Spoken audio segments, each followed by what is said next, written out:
ऊंचे पर्वतों पर बसा एक प्राचीन गांव, जहां पांडवों को मिला स्वर्ग का द्वार।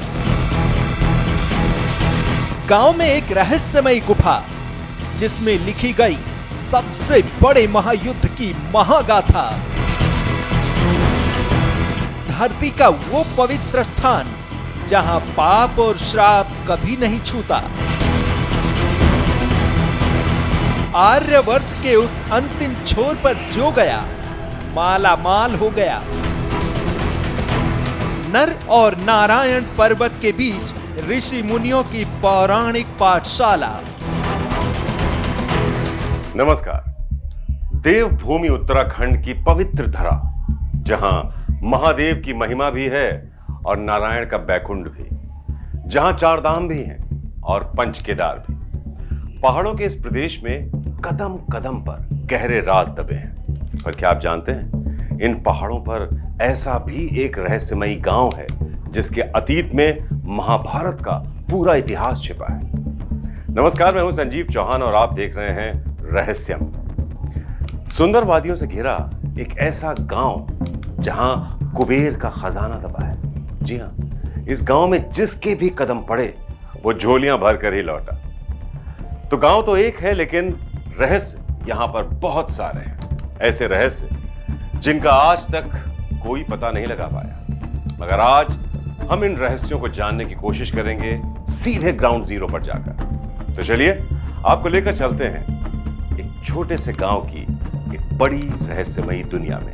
हसीन वादियों के बीच ऊंचे पहाड़ों पर प्रकृति की गोद में बसा एक छोटा सा गांव। ये गांव जितना छोटा है, इसके रहस्यों की दुनिया उतनी ही विशाल है।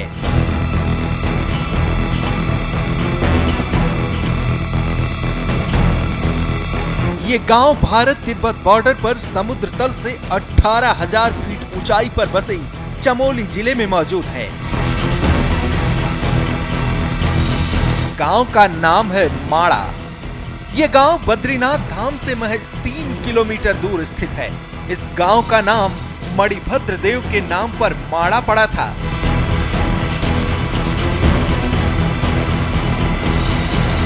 माड़ा गांव का इतिहास पौराणिक है और रहस्यमयी भी। इसलिए श्रेष्ठ उत्तराखंड की टीम इस गांव की कहानी देश तक पहुंचाने के लिए पहुंची ग्राउंड जीरो पर, यानी सीधे इस गांव में। नमस्कार, मैं हूं रजनीश दीक्षित। आप देख रहे हैं श्रेष्ठ उत्तराखंड। आज हम बात करेंगे एक ऐसे गांव की जो पहले भारत का अंतिम गांव हुआ करता था। आज वो भारत का पहला गांव बन गया है। चाइना बॉर्डर से लगने वाला माना गांव अपने अंदर नैसर्गिक सौंदर्य को समेटे हुए है। इसके अलावा कई दिलचस्प रहस्य भी माना गांव में मौजूद हैं। तो चलिए जानते हैं क्या है माना गांव का रहस्य। रहस्यों से भरा ये माड़ा गांव महाभारत की महागाथा कहता है। इस गांव में मौजूद हैं 2 गुफाएं, जिनमें महाभारत जैसा महाकाव्य लिखा गया। कहा जाता है कि यहीं बैठकर वेदव्यास ने भगवान गणेश जी को महाभारत बोलकर सुनाई थी, जिसे गणेश जी ने अपने हाथों से लिखा था। यहाँ मौजूद गणेश और व्यास गुफा अपने भीतर कई राज दबाए हुए हैं। सबसे पहले गणेश गुफा के रहस्य के बारे में बताते हैं। सुनिए हमारे संवाददाता रजनीश दीक्षित को, जो पहुंचे हैं माड़ा गांव में रहस्यों की कई परतें खोलने के लिए। हम इस वक्त मौजूद हैं माड़ा गांव की गणेश गुफा में। जी हाँ, ये मेरे ठीक पीछे जो आप देख रहे हैं, ये गणेश भगवान का प्राचीनतम मंदिर है और ये गणेश गुफा है। यहीं पर महाभारत का महाकाव्य लिपिबद्ध किया गया था। व्यास जी महाराज बोलते गए और भगवान श्री गणेश उसको लिपिबद्ध करते गए। बाकायदा यहाँ पे लैंडमार्क लगा हुआ है और उस पर लिखा गया है कि यहीं पर लिपिबद्ध हुआ था। अपने कैमरा पर्सन पंकज तलवार से आइए, जरा वो विजुअल दिखाएं, जहां पर बाकायदा लिखा गया है कि यहीं पर श्री वेद व्यास जी के बोलने पर और श्री गणेश भगवान ने इसको लिपिबद्ध किया है। इसका बाकायदा यहाँ पर प्रमाणिकता के लिए ये देखिए आप, ये शिलापट लगी हुई है और शिलापट पे स्पष्ट रूप से लिखा हुआ है कि यहाँ पर इसी स्थान पर, ये पवित्र स्थान है माड़ा गांव का, बद्री धाम के पास पड़ता है, जो भारत का पहला गांव है, जहाँ की गणेश गुफा में श्री भगवान श्री गणेश ने जो यहाँ पर महाभारत और वेदों को लिपिबद्ध किया था।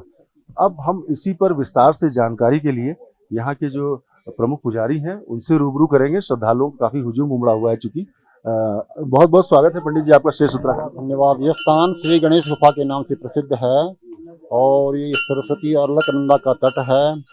पुराणों में इसको सम्यप्रास नाम की तीर्थ से स्थान प्रसिद्ध है। भगवान श्री व्यास जी इस क्षेत्र में रहते थे। जगत कल्याण के लिए उन्होंने वेदों को 4 भागों में विभाजित किया।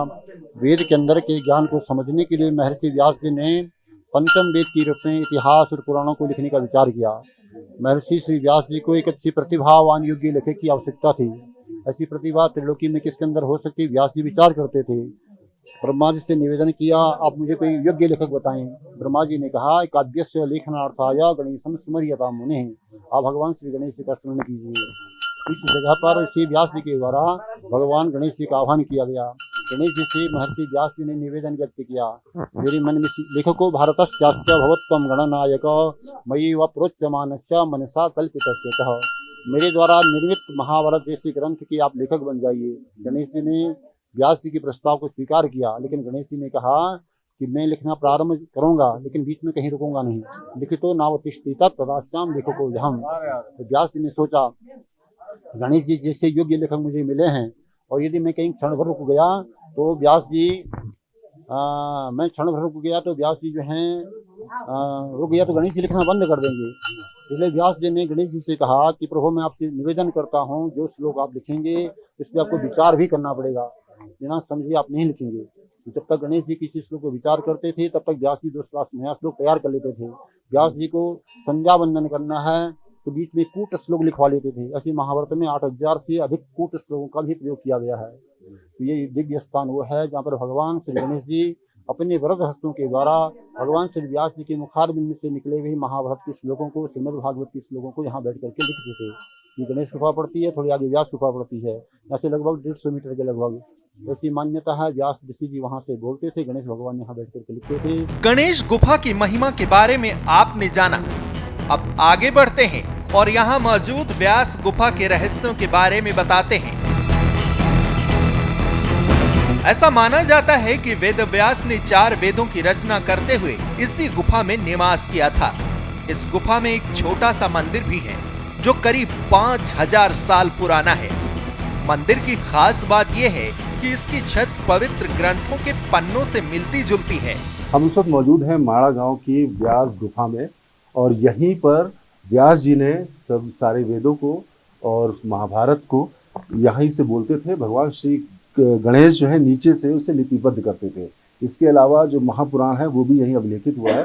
और आप ठीक मेरे पीछे जो देखेंगे ये यहाँ पर जो है ये शिला है। ये जो शिला आप देख रहे हैं ये देखिए आप पेज नुमा नजर आएगा। ये देखिए जो शिला के पेजेस आपको नजर आ रहे हैं इसे ब्रह्मशिला कहते हैं और ये पूरी तरीके से लिखा गया है। और इसी पर विस्तार से जानकारी देने के लिए हमारे साथ यहाँ के प्रधान पुजारी मौजूद हैं, हम उनसे जानेंगे। सर बहुत बहुत स्वागत आपका शेष उत्तराखंड। तो यहीं पे वेद व्यास जी ने बैठ करके हमारे सनातन धर्म के जितने भी ग्रंथ वेद पुराण हैं सबकी रचना यहीं पे की थी। यहाँ पे वेद व्यास जी ने तो सबसे पहले वेद त्रिविधा, वेद एक ही था, आपने उसके और 3 भाग किए। वेद को कुल 4 भागों में बांटने के कारण आपका नाम पड़ा वेद। और आप जन्म होते ही विशाल हो गए थे, बड़े हो गए थे, इसलिए आपका नाम पड़ा व्यास। काला स्वरूप होने के कारण आपका नाम हुआ कृष्ण। और बेतवा और जमुना के द्वीप में कालपी पड़ती है कानपुर झांसी के बीच, तो आपका जन्म हुआ कानपुर में है। ग्रंथों को लिखा माणा में और ग्रंथों को सुनाया लखनऊ के पास नैमिषारण्य क्षेत्र में हुआ मेरे वेद व्यास। कहाँ आपका जन्म हुआ, कहाँ आपने ग्रंथों को लिखा और कहाँ आपने ग्रंथों को सुनाया, तो आपका पूरा नाम श्री कृष्ण द्वैपायन वेद व्यास। वेद को तो आपने तो 4 भागों में तो बांट डाला, परंतु किसी किसी को वेद पढ़ने का अधिकार नहीं है।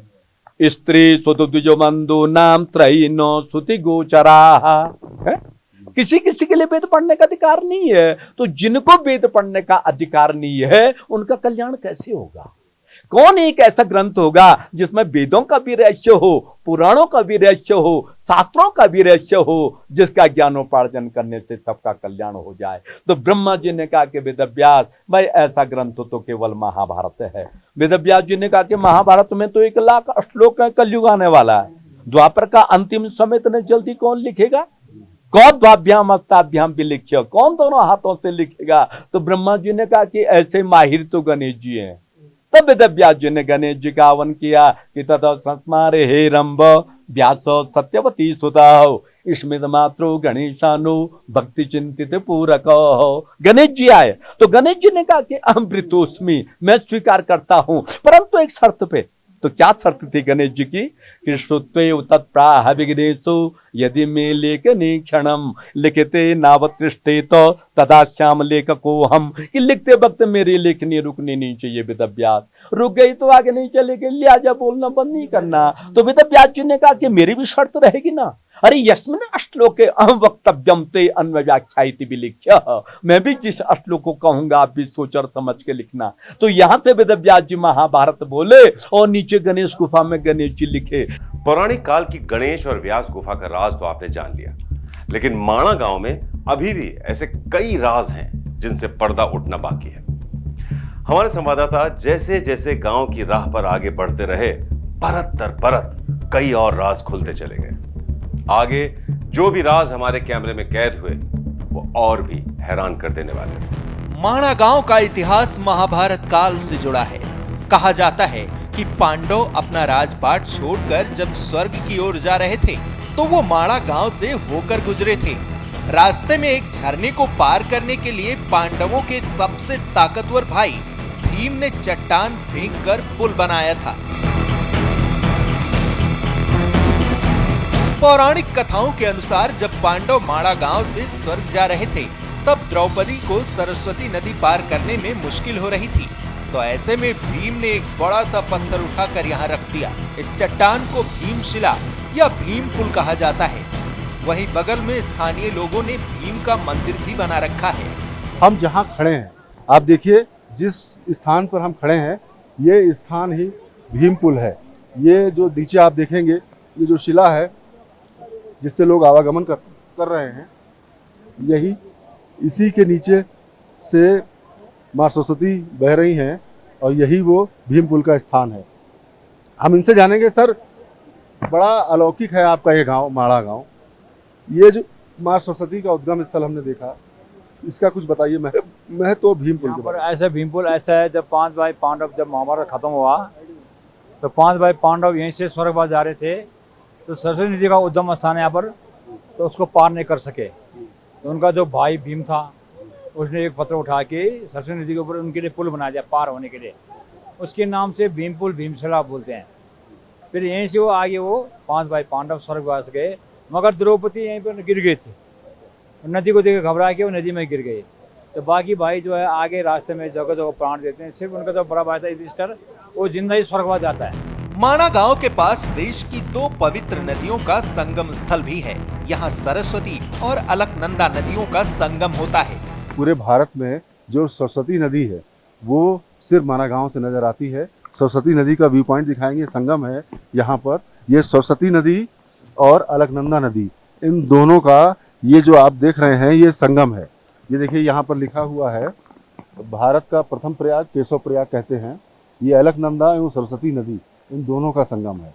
ये संगम व्यू पॉइंट पर हम लोग मौजूद हैं माणा गांव के, और आपको दिखाएंगे अपने दर्शकों को। ये देखिए, ये जो आप नदी देख रहे हैं ये अभी इस समय ग्लेशियर पिघल रहा है, बर्फ पिघल रहा है, जिसकी वजह से सारे एकदम दूध जैसा पानी आपको वहाँ से नजर आ रहा होगा। ये सरस्वती नदी है, ये जो बह रही है कल कल कल धारा, इसकी अविरल धारा, ये सरस्वती नदी है। और जो ठीक उधर आप देखेंगे, अपने कैमरा पर्सन से कहेंगे वो वाली नदी दिखाएं, तो जो सामने आप वो नदी देख रहे हैं जहाँ पर ये मर्ज हो रही है, ये है अलकनंदा नदी। और इन दोनों नदियों का ये देखिए, यहाँ पे ये दोनों नदियाँ मर्ज हो जाती हैं, और मर्ज हो जाने के बाद यहीं से सरस्वती नदी विलुप्त होकर अलकनंदा बन जाती है और ये आगे निकल जाती है, और फिर इसका आगे संगम होता है। ये नजारा देखने में बेहद अद्भुत लगता है। हम इस वक्त मौजूद हैं माणा गांव में और आपको दिखाने जा रहे हैं माँ सरस्वती का उद्गम स्थल, जी हाँ, पूरे भारत में यही वो स्थान है जहाँ से माँ सरस्वती उद्गम हुई थी और उसके बाद अलकनंदा नदी में उनका विलय हो जाता है और यहीं से वो विलुप्त हो जाती हैं। आपको दिखाना चाहेंगे, ये आप जो देख रहे हैं, ये जो अविरल धारा, जो पानी का शोर है, ये जो इस पहाड़ के पीछे से आ रहा है, ये यहीं से माँ सरस्वती का उद्गम है। और आप देखेंगे कि कितना विहंगम दृश्य है और कितनी धारा, कितनी प्रबल और कितनी तेज आवाज़ आप अगर सुने तो यहाँ की मतलब कलकल करते हुए अविरल धारा माँ सरस्वती की यहाँ से बहती है और उसके बाद जाकर अलकनंदा में विलीन हो जाती है। ये जो आप इस पहाड़ी से निकलने वाला जल देखेंगे, उस जल को देखिए, यहाँ पे जो चारधाम यात्रा करने वाले श्रद्धालु आए हैं वो भरते हुए नजर आएंगे। ये माँ सरस्वती का पवित्र जल यहाँ पर आपको दिखाई देगा कि ये सब अपने अपने घरों को ले जाने के लिए भर रहे हैं। एक धारा है ये माँ सरस्वती की जो इस पहाड़ से निकल रही है और यहीं से माँ सरस्वती का उद्गम स्थल है। और ये जो ठीक इधर आप देखेंगे, इस धारा से सटा हुआ जो आपको ये मंदिर नज़र आएगा, ये माँ सरस्वती का मंदिर है, जिसको अभी ये वो वाला मंदिर जो आप देख रहे हैं पुराना वाला, वो पुराना मंदिर है। ये नया मंदिर है जिसका यहाँ पे निर्माण किया जा रहा है। माणा गांव से कई मान्यताएं भी जुड़ी हैं। कहा जाता है कि ये गांव बेहद पवित्र और यहाँ पाप और श्राप की कोई जगह नहीं है। गांव से जुड़ी एक मान्यता ये भी है कि इस गांव पर स्वयं महादेव का आशीर्वाद है और इस गांव में आने वाले लोग मालामाल हो जाते हैं। माणा गांव से जुड़ा हुआ एक रहस्य ये भी है, लोगों का मानना है कि माणा गांव आने से लोगों की गरीबी दूर हो जाती है। इस गांव में आने से वो मालामाल हो जाते हैं। कुछ श्रद्धालु हैं जो महाराष्ट्र से यहाँ पहुंचे हुए हैं माणा गांव में। हम इन्हीं से जानेंगे, इन्हीं से बात करेंगे। बहुत बहुत स्वागत है आप लोगों का श्रेष्ठ उत्तराखंड पे। क्या नाम है आपका? सूरज।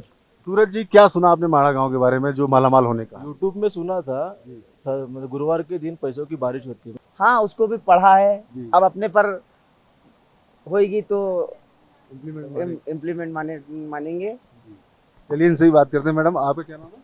हिमांशी। हिमांशी जी, माणा गांव में आने से लोग गरीब नहीं रहते, ऐसा गूगल पे और कई वेबसाइट्स पे पढ़ने में आता है। आपने सुना है?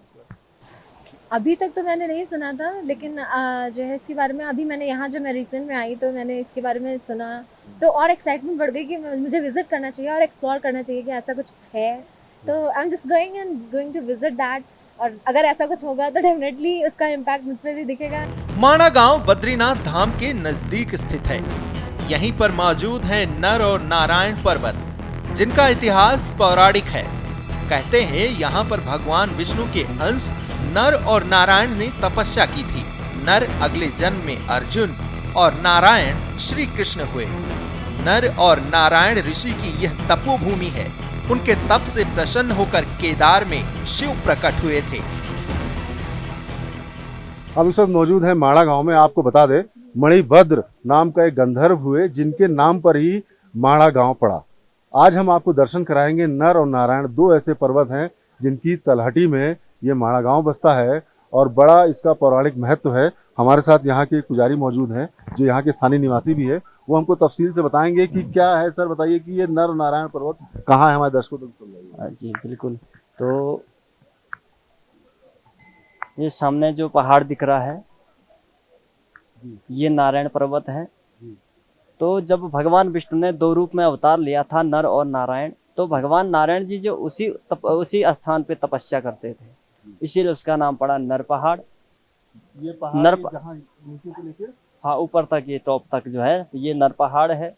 और इसके जस्ट पीछे एक पहाड़ और है, गंधमादन पर्वत। उसी के पीछे हमारा केदारनाथ बसा हुआ है। और इसी के सामने नीलकंठ पहाड़ जो बद्री विशाल के सामने दिखाई देता है, यहाँ से क्लियर नहीं दिखेगा, लेकिन उन्हीं के बगल में जो पहाड़ है वो शेषनाग पर्वत है। इसी शेषनाग पर्वत सैया में बैठ करके नीचे पे भगवान बद्री विशाल जी विराजमान है। और ये सामने जो पहाड़ ये नजर दिख रहा है, ये जो है कुबेर पर्वत है। कहते हैं कि पर्वत कौन सा? ये सामने जिसपे हल्की बादल लगी हुई है, हल्की छाया पड़ी हुई है, तो ये कुबेर पर्वत है। इसी पे जो है, यहाँ पे जो है कुबेर का भंडारा रहता था। अच्छा। इसी पहाड़ के अगल बगल। और ये सामने जो हरे भरे पेड़ पौधे लगे हुए हैं, यही वो नर पहाड़ है जहाँ पे नर तपस्या करते थे। पौराणिक मान्यताओं के मुताबिक माड़ा भारत का एकमात्र ऐसा गांव है जिसे धरती पर मौजूद चारों धामों जैसे पवित्र माना जाता है। इस गांव को शाप मुक्त और पाप मुक्त माना गया है।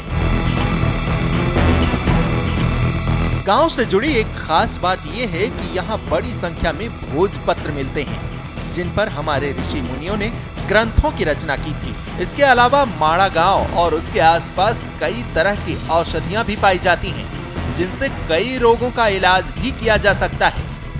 देवभूमि का माड़ा गांव, जहां पांडवों को स्वर्ग मिला, महाभारत जैसा महाकाव्य मिला, औषधियों का भंडार मिला, नदियों का संगम मिला, कुबेर का खजाना मिला और भोलेनाथ का आशीर्वाद भी। तो एक ही गांव में इतना सब कुछ कैसे? यह सब महिमा है महादेव की। तो रहस्यम के इस एपिसोड में फिलहाल इतना ही, लेकिन रहस्य और रोमांच से जुड़ी ऐसी तमाम दास्तानें हम यूं ही आपके लिए आगे भी लाते रहेंगे। हाँ, ये कहानी आपको कैसी लगी ये अपने कमेंट करके हमें जरूर बताएं। वीडियो को लाइक करें, शेयर करें, चैनल को सब्सक्राइब करें और पहाड़ों की तमाम बड़ी अपडेट जानने के लिए जुड़े रहें श्रेष्ठ उत्तराखंड के साथ।